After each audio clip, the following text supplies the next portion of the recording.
Всем привет! Вы на YouTube-канале Pop Music, и сегодня мы рассмотрим аналоговый синтезатор Behringer Odyssey.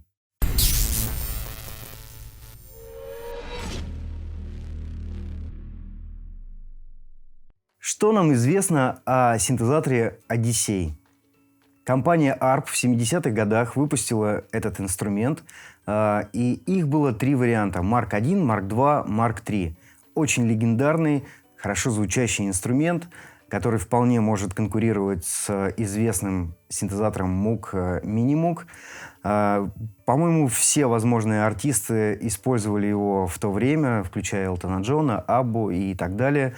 А в наши годы этот синтезатор перевыпустила компания Korg, ARP Odyssey, он так и назывался, и сейчас перед нами Behringer Odyssey. Его внешний вид максимально аутентичный, и первое, что бросается в глаза в его отличиях, это наличие цифровых эффектов от Klar Technic и степ-секвенсор, шаговый секвенсор и арпеджиатор. Еще наличие трех фильтров. Это 4023, 4035 и 4075. В этом синтезаторе полностью аналоговый тракт. За исключением, конечно, как мы уже говорили, блока цифровых эффектов. И из нововведений и отличий от синтезаторов 70-х годов это, конечно, наличие USB, MIDI, то есть вы можете подключаться к вашим компьютерам и задавать MIDI-клок, к примеру, или какие-то секвенции, чтобы они проигрывались на этом инструменте. Если вы используете полностью аналоговые инструменты, также в нем присутствует CV-гейт. Как и классический инструмент, это дуофоник синтезатор, то есть он может звучать полифонически, издавая два звука за счет того, что у него два осциллятора. Итак, выводим их, послушаем.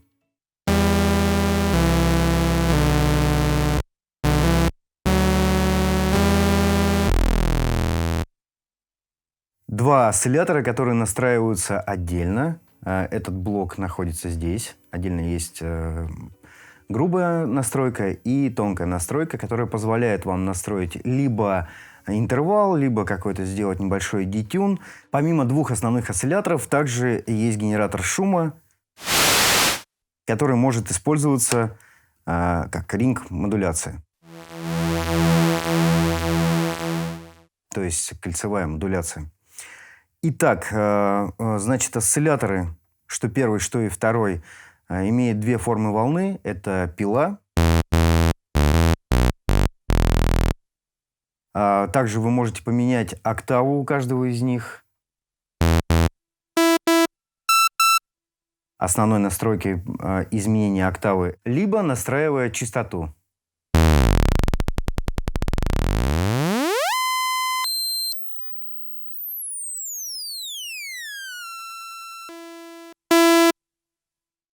Давайте послушаем квадратную форму волны. И, кстати, на каждом осцилляторе можно регулировать ширину этой волны.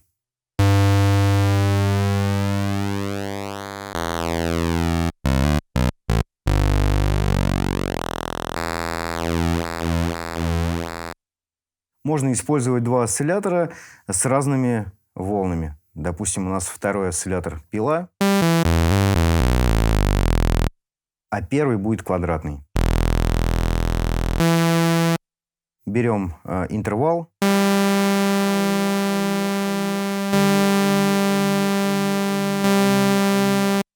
Опять же, регулируя в микшере нужную громкость, можно добиться звука, который вам нужен.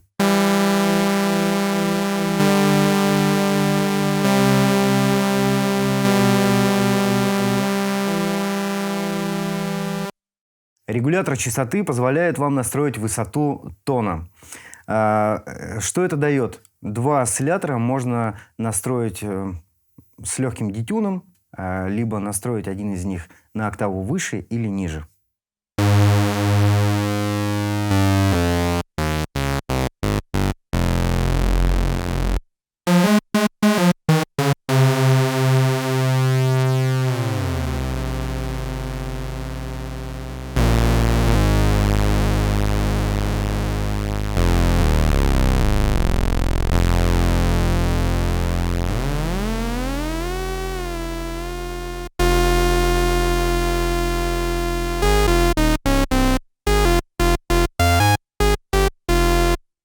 Как вы видите, одна из настроек это грубая настройка, и регулятор Fine дает вам возможность подстроить.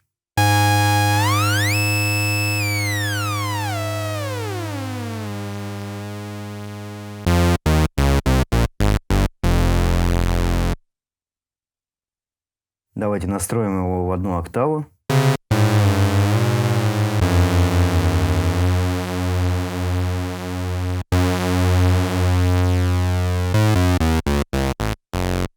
Включим регулятор Sync.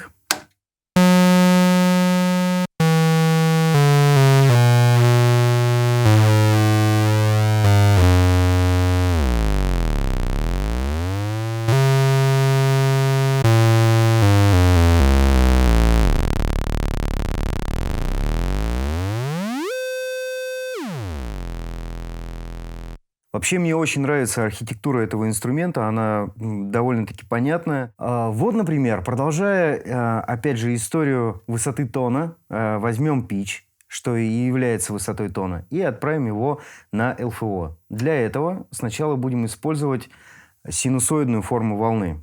Итак, этот регулятор отвечает за то, насколько будет отправлено, да, на LFO, и частота повторений вот этой волны синусоидной управляется в LFO frequency, то есть тоже частота LFO. Итак.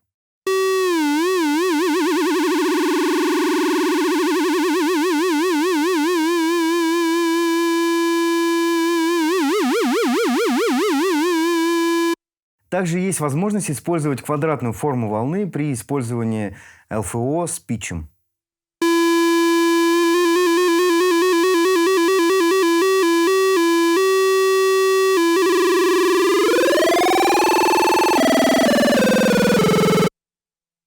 Помимо этого, вы можете управлять высотой тона через ADSR. Итак, вот он, этот переключатель. Посмотрим, как это будет работать.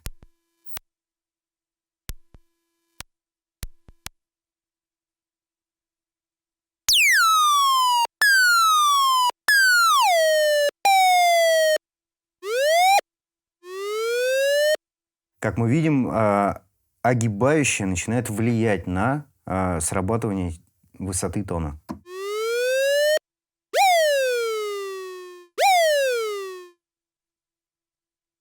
Также есть возможность использовать настройку Sample and Hold. И для этого мы будем использовать кольцевую модуляцию шума.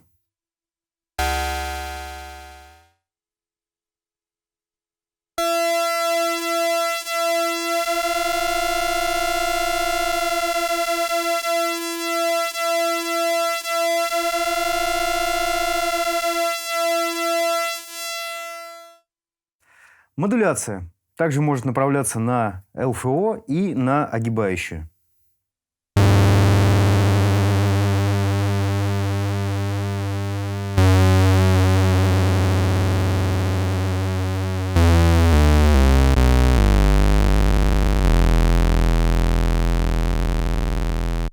Переключим на огибающую.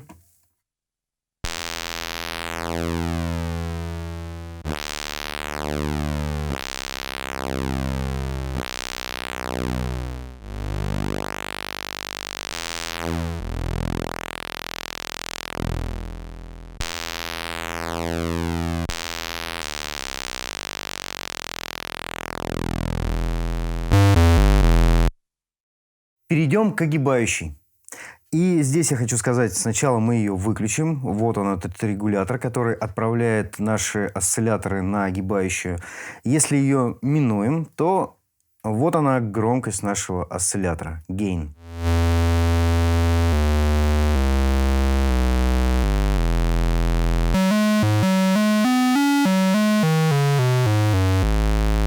С бесконечным релизом. И это говорит о том, что да, у нас не используется огибающая, у нас просто идет звук осциллятора сквозь все. Итак, мы включаем осциллятор. Вот он, регулятор, который посылает на огибающую. ADSR – это атака, decay, sustain и релиз. Итак, decay – это спад. ставим его в самое минимальное положение, получаем острый короткий звук.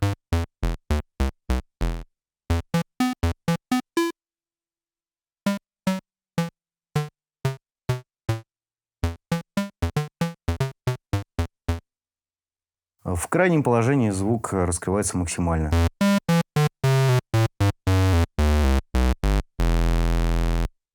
Атака – это время срабатывания.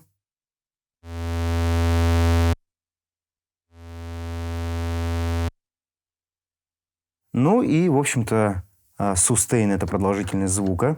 Если мы нажмем сейчас ноту, мы услышим, что в определенный момент она начинает затухать. Это и есть спад. Если при этом мы выведем сустейн на максимум, до тех пор, пока мы держим ноту, она продлевается. И релиз – это продолжительность звука после отпускания ноты. При максимальном релизе нота длится бесконечно. Что, собственно, происходит, когда мы используем VCA Gain?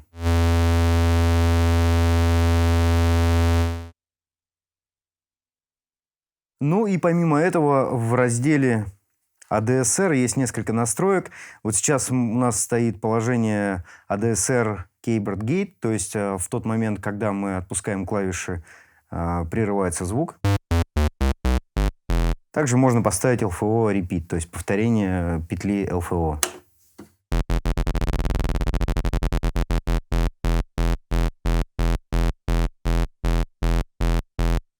Полезный очень режим, то есть можно включить какую-то определенную частоту, да, назначив, и управлять разными настройками и так далее.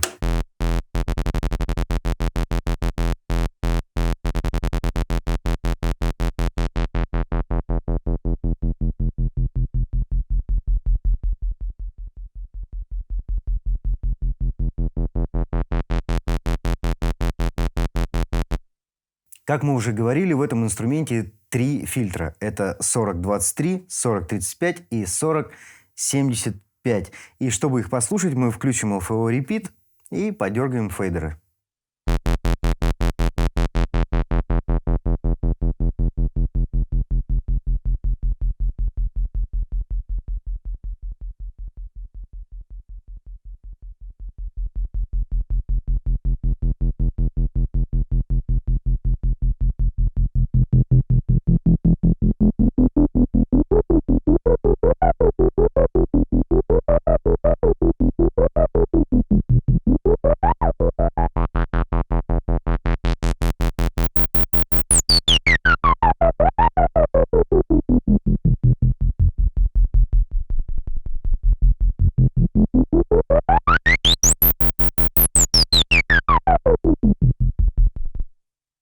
Потрясающий фильтр. Давайте перейдем к 4035.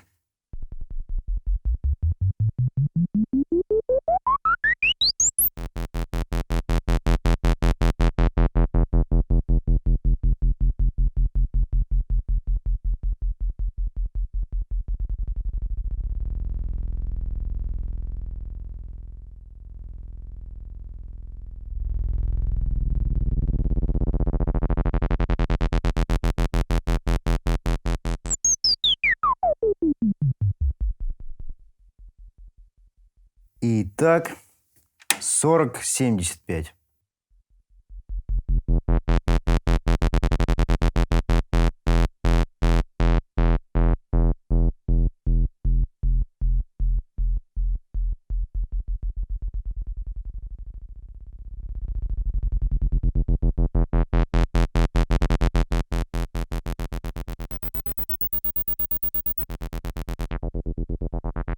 Вы слышите резонанс прям высоко-высоко.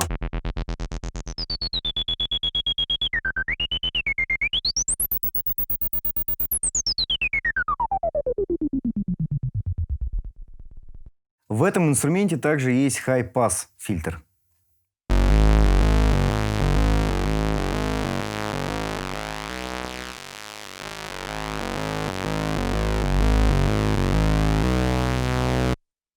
И клавиша Drive. Кстати, она была весь обзор включена. Давайте ее выключим.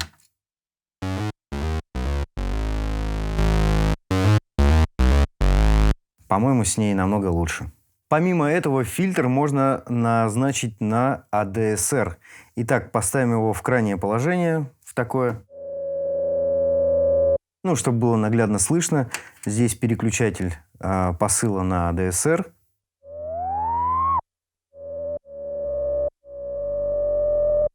Итак, поднимаем фейдер. И огибающая у нас настроена так, что очень большая атака.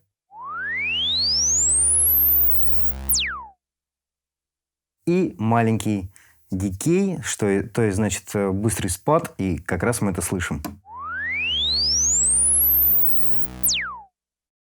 Рассмотрим этот блок инструмента, и здесь у нас 3 клавиши, которые заменяют стандартные колесо питча и модуляции. Значит, бемоль – это вниз понижение, диез – это вверх.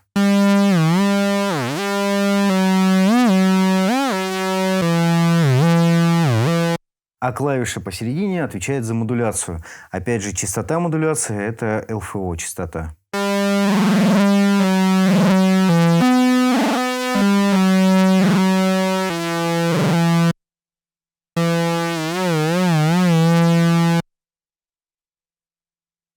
Помимо этого, здесь у нас есть портамента.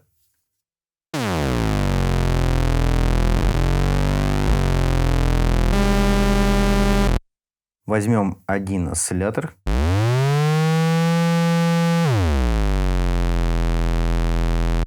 Ну, либо 2.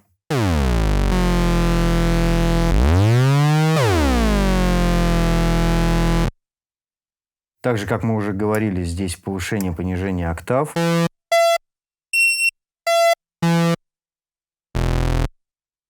И регулятор темпа, который отвечает за скорость арпеджиатора и шагового секвенсора, к которому мы сейчас переходим. Вот он, блок арпеджиатора и шагового секвенсора. Клавиши, которые в верхнем ряду отвечают за арпеджиатор. Здесь можно и переключать разные паттерны. Их достаточно для, в общем-то, творчества. И включение-выключение арпеджиатора. Также можно выставить нужные виды арпеджиатора в нужном порядке. Итак, включаем арпеджиатор.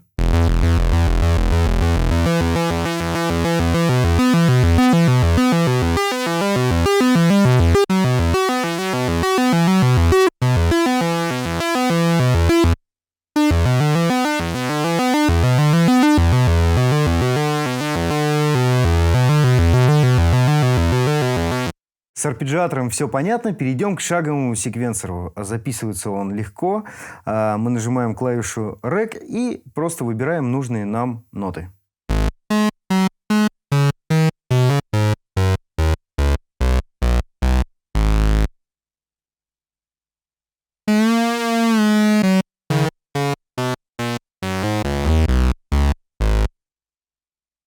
Теперь нажимаем клавишу Play.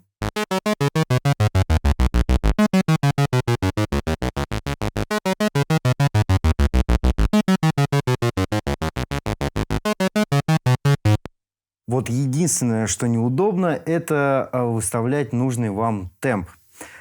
Тут надо подлавливать.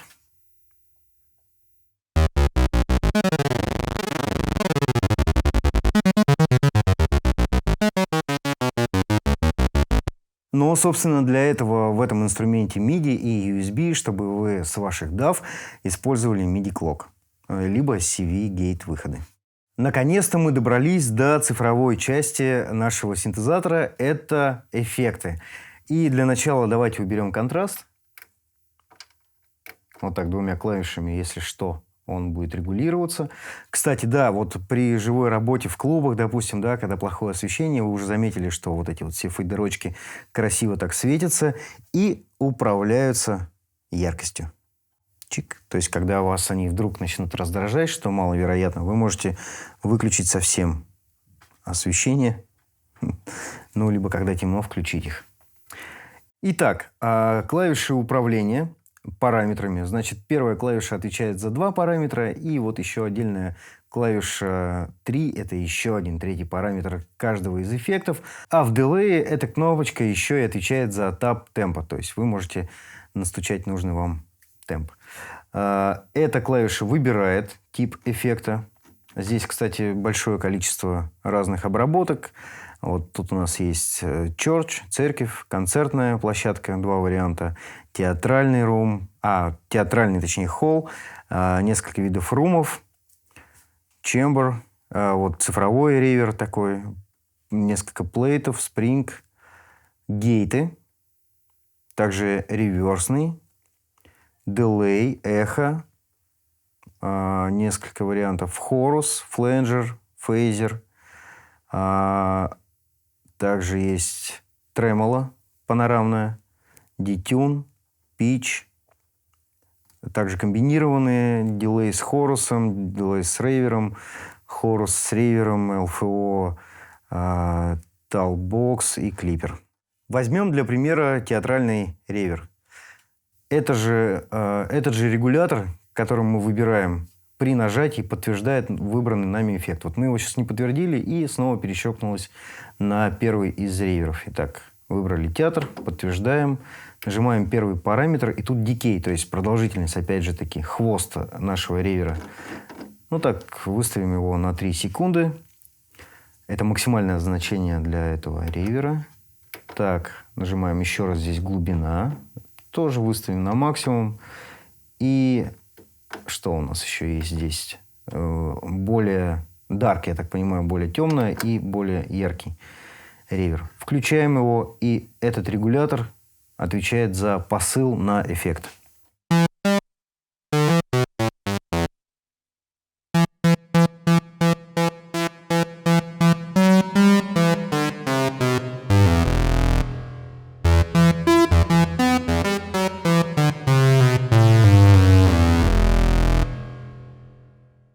Так, давайте послушаем еще какой-нибудь ривер. Вот, нашел я самый подходящий для меня ривер. Это с большим таким хвостом.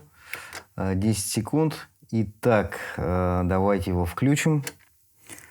Выведем осциллятор и посмотрим, как это все звучит.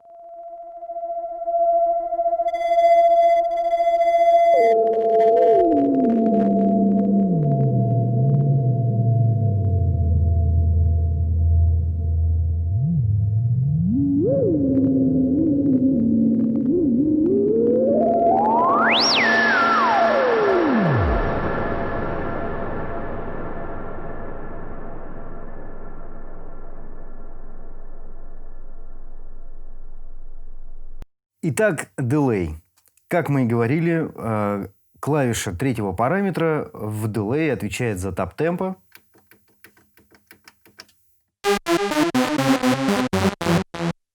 Ну и также один раз нажав на нее, вы попадаете в режим настройки, в общем-то, скорости, темпа регулятором. Вы можете выставить точное значение, что немаловажно, кстати. Вот, например, BPM 120.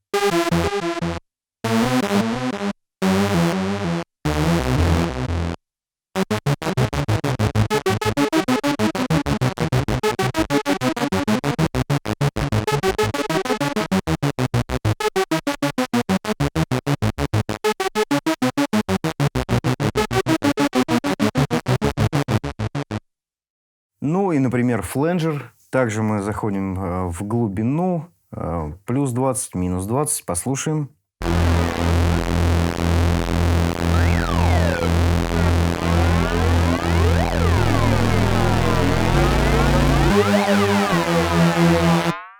Мне очень нравится то, что вот эта клавиша есть включение и выключение. Она расположена прямо на корпусе. В нужный момент вы можете включать и выключать.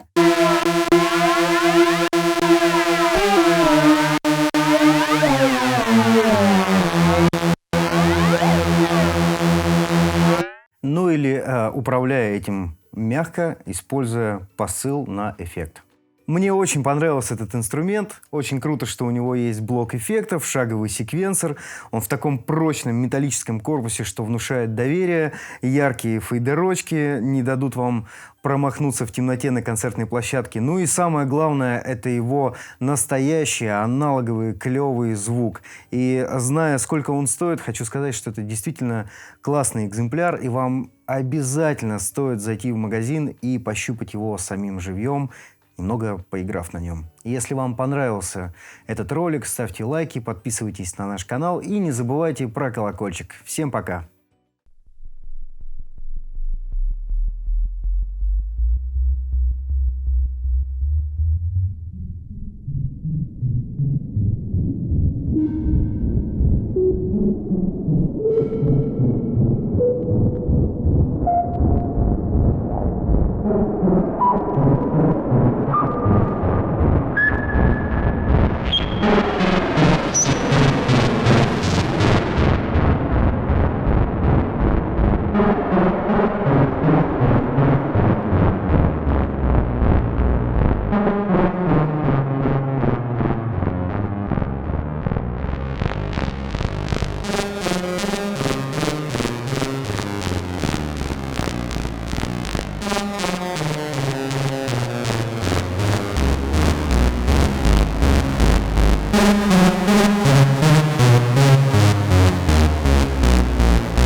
Настройки частоты. Ну, блин, Вась. Чего? Как еще раз, скажи мне, пожалуйста. Ну управление частотой. Управление частотой. Давайте рассмотрим, как работает управление частотой. Она, в общем-то, позволяет вам... Чистовой чего? Чистовой чего? Что там? Почему она? Ну,